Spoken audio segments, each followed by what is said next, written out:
Now, I want you to reach as high as you can. Everybody reach. Give it all you got. Reach. Hold it. Now, are you ready? I want you to reach just a little bit more. Did you see that? Everybody have a seat. We were at the international competition that we went to in North Carolina. And the opening speaker did that exercise with us. And I thought, we are all capable of just a little bit more. Because we saw this whole auditorium who we were giving it all we've got. Then when I said a little bit more, guess what? Everybody reached just a little bit more. And when I talked to the speaker after the competition, he said he heard that story from Madison Bumgarner, who, when he was having trouble on the mound, he would have his pitching coach come and visit him on the mound. He's a pitcher for the San Francisco Giants. And his pitching coach would say, "Are you giving it all you've got?" And he'd say, "Yeah." And the pitching coach would say, "Then give a little bit more." And guess what? Every time he would get out of that inning. Because we're all capable of just a little bit more. Because it's in that little bit more where God works. We see that over and over in the Bible. There's one instance in 2 Kings 4 where Elisha visits a widow. And that widow, she has no source of income. Her husband is gone. And so the creditors are coming, and she's afraid that she's going to lose her children. They're going to take them from her. And so Elisha says, "Well, what do you have to offer?" She says, "I have nothing but a little bit of olive oil." And so he says, "I want you to get all your bowls, and then I want you to go to the village, and I want you to bring all the bowls and put them in your house. Close the door, and I want you to fill up all of those bowls." And you know what the Bible says next?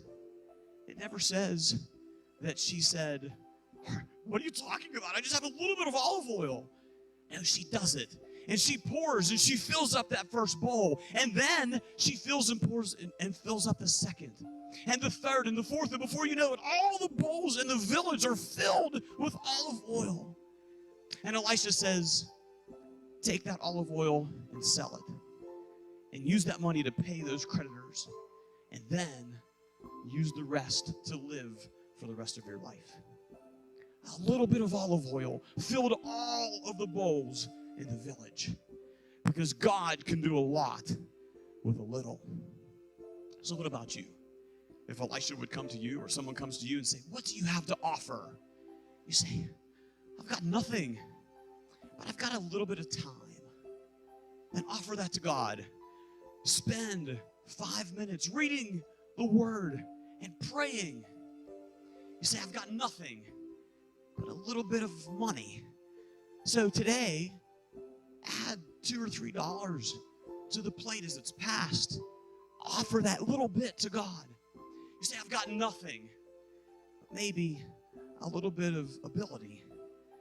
I'm pretty good at a plumber." Not me, but maybe you're a pretty good plumber. Or maybe you're a great card writer. Or maybe you're the best weed puller in Uniontown.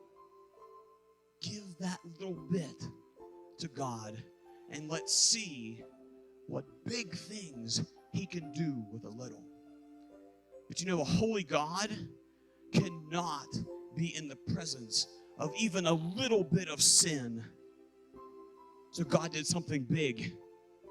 He sent His Son to this earth to die as a sacrifice for our sin, so that we could have that sin washed away in baptism.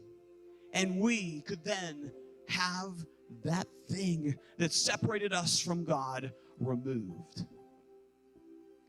So it's during this little bit of time that we remember that big sacrifice.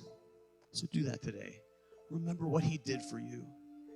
And then think about what little thing you have to offer, and offer it, because God can do big things with a little.